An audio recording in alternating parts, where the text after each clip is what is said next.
Assalamualaikum warahmatullahi wabarakatuh. Masih bersama saya Suwandi di channel Dunia Ikan Gabus.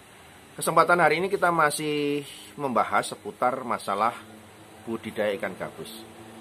Jadi menjawab pertanyaan-pertanyaan yang masuk chat ke WA saya di 0816658779 ya. Mungkin ada yang pertanyaannya tidak saya jawab, tapi saya jawab melalui YouTube ya.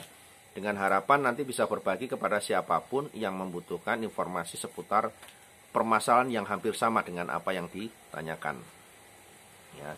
Dan hari ini saya berharap teman-teman pemirsa sekalian dimanapun berada yang melihat tayangan YouTube channel Dunia Ikan Gabus ini bisa memberikan sebuah manfaat seputar masalah budidaya ikan gabus ya. Siapa saja boleh bertanya di forum ini, tidak terbatas yang membeli ikan dari Pak Suwandi saja, tetapi dimanapun kalian berada yang menangkap dari liar atau mulai membudidayakan bisa bertanya, silakan. Demi kesuksesan bersama. Pertanyaan pertama langsung saja dari Bapak Sukarjo yang ada di Kalimantan Tengah. Assalamualaikum Pak Suwandi, saya mau tanya, apa yang menyebabkan indukan ikan gabus budidaya harganya lebih mahal Pak dibanding ikan gabus yang kita dapat dari tangkapan alam? Padahal saya ingin sekali membudidayakan ikan gabus yang sudah dibudidayakan untuk kita pijahkan. Ya, mohon sedikit pencerahannya tentang masalah harga tadi Pak. Mungkin di tempat Pak Suwandi bisa memberikan harga yang lebih murah. Terima kasih Pak atas jawabannya. Jadi begini Pak, bicara masalah induk ya. Induk itu untuk mendapatkan ikan gabus yang untuk kita jadikan induk itu kan caranya banyak. Saya sudah memvideokan ya, saya sudah menayangkan di part-part sebelumnya cara menjinakkan ikan gabus liar. Jadi cara menjinakkan ikan gabus liar dengan tujuan meminimalisir kos biaya pengeluaran pembelian induk yang cukup mahal ya. Jadi Bapak bisa mengambil pilihan.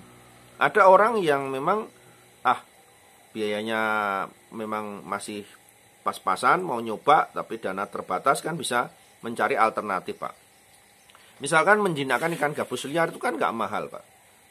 Beli dengan per kilo misalkan 100.000, 200.000 gitu. Orang nangkap mancing atau nangkap dari hasil jaring atau dari menangkap dengan peralatan lain. Bisa dijinakkan untuk dijadikan induk. Itu kan murah Pak. Kita dapat sudah tahu-tahu sudah besar. Nah, masalah nanti jadi atau tidaknya, masalah nanti dia mau jinak, mau bertelur atau tidak, ya kita keberuntungan kita juga. Yang penting kita sudah ikhtiar mencoba menjinakkan. Nah, kenapa ikan gabus budidaya ini harganya selisih lebih mahal? Kenapa? Karena untuk ikan gabus budidaya ini, sekarang Bapak bisa hitung. Dari ukuran segini, kita besarkan sampai usia 8 bulan atau sampai 1 tahun, Pak. Ya. Dibesarkan sampai 8 bulan atau 1 tahun. Pertama, waktunya rentan cukup lama, Pak, untuk menunggu itu. Iya nggak? Waktunya lama prosesnya. Kemudian makanannya daging ikan terus tiap hari. Ya, daging ikan terus tiap hari. Kita butuh waktu lama kasih makannya ikan. Harus terjamin. Biar dia cepat besar kemudian bisa menjadi induk setelah dia dewasa. Nah, biaya kos untuk membeli daging atau membeli ikan ini kan tidak sedikit Pak selama 1 tahun itu Pak. Kalau misalkan sekarang ada indukan nilainya umur 1 tahun kok 1 juta misalkan. Kalau menurut saya Pak itu murah. Kenapa saya katakan murah? Karena dengan waktu kita harusnya sudah bisa berproduksi, kita nggak perlu nunggu 1 tahun. Kita beli sudah jadi. Induk budidaya dengan usia 1 tahun, kemudian harganya misalnya 1 juta. Kalaupun untuk 1 juta itu Bapak beli, untuk merawat selama 1 tahun itu impas Pak pakannya itu. Ya, misalkan 1 hari ikan kecil-kecil gini nila atau ikan lele itu 10 ekor misalnya, selama kurang lebih 1 tahun tuh tiap hari untuk 1 pasang itu. Itu 1 juta lebih Pak itu biayanya itu Pak selama 1 tahun itu. Jadi kalau dengan harga ongkos perawatan untuk membuat induk selama 1 tahun dengan nilai misalkan ya, misal contoh 1 juta itu pasang, murah Pak. Ya, murah daripada kita harus merawatnya betul-betul merawat dari kecil. Mungkin kalau orangnya nggak sabar, nggak bisa sampai 1 tahun. Belum sempat jadi induk sudah berhenti, itu bosen, nggak dirawat lagi. Jadi biaya 1 juta misalkan harga induk itu untuk memangkas kos biaya pengeluaran yang digunakan untuk merawat ikan tadi sampai menjadi induk. Kalaupun untuk 1 juta itu nanti dipijahkan, nggak rugi juga. Kenapa? Misalkan 1 juta satu pasang, dipijahkan keluar 5.000 sampai 10.000. Ya, misalkan harga benih sekarang harganya misal 1.000, kan udah 5 juta Pak sekali, paling minimal, paling sedikit. Jadi ikan gabus sekali netes nggak akan kita rugi dari modal yang kita keluarkan sebelumnya. Makanya kalau tadi Bapak tanya masalah induk, ya itu relatif saja sih. Bapak mau menangkap liar ya murah, ya kan?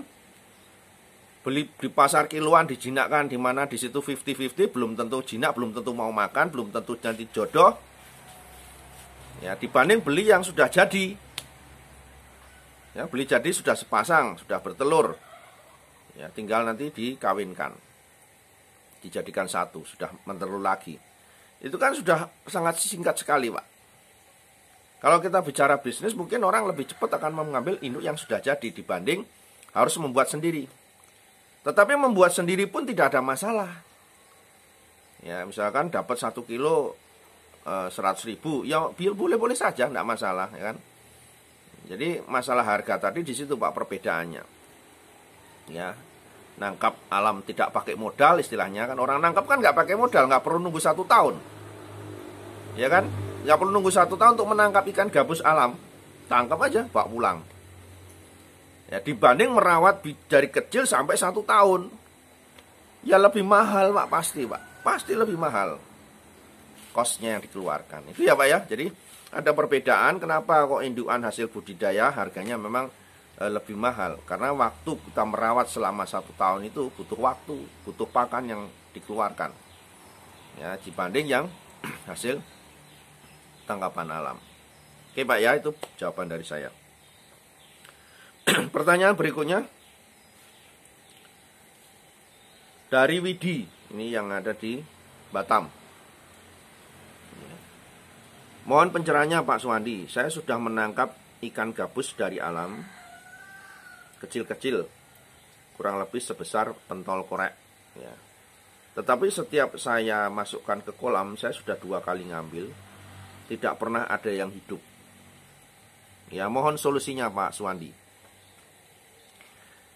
Untuk mengambil, sebelumnya kan sudah pernah nih saya jawab pertanyaan seperti ini. Jadi kalau kita mau mengambil bibit dari alam, ya baru mau mencoba meminimalisir resiko kematian, ambil aja sedikit airnya yang dari tempat kita mengambil benih itu. Taruh aja di ember, sekalian kita masukkan bibitnya di situ. Kita bawa pulang. Jangan diganti dulu. Ya, setelah 2-3 hari mulai nih dibuang separuh, diisi air sumur kita. Dibuang lagi separuh, 3 hari kemudian diganti air sumur. Nanti beradaptasi dengan air yang ada di situ, mudah-mudahan bisa hidup. Ya Pak ya. Silahkan, mudah-mudahan nanti bisa coba kembali. Berikutnya pertanyaan dari Pak Endar, ini yang ada di Cilacap. Mohon jawabannya Pak Suwandi. Saya sudah membuat induk ya, membuat induk ikan gabus liar. Sudah hampir kurang lebih 10 hari. Tetapi sampai hari ini, sudah hari ke-10, kok ikannya yang satu tidak mau makan. Apakah dalam proses penjodohan akan selalu mengalami kegagalan dan tidak langsung jadi Pak Suwandi? Karena memang saya menangkapnya hasil pancingan. Sampai hari ini yang satu belum mau makan, yang satu sudah mau makan. Bagaimana Pak ini? Jadi kalau bicara ikan gabus liar yang tangkapan alam, yang namanya induk ikan liar ya, jadi ikan gabus besar belum tentu itu induk ya. Kadang saat kita sudah menangkap itu kan tidak semuanya jadi. Saya sudah sering katakan bahwa ikan gabus liar itu kita untung-untungan 50%, 50% aja sudah beruntung. Kalau nanti dia mau makan dalam 1 minggu, ya sudah lanjutkan, baguslah ke depan, ada harapan. Tapi kalau nanti sudah 1 minggu kok sudah nggak mau makan, ya pasti itu lebih baik masuk ke penggorengan. Karena semakin kesana, semakin waktu, semakin hari, ikan pasti akan makin kurus, tidak mau makan. Segera ganti lain lagi untuk kita coba jinakkan lagi.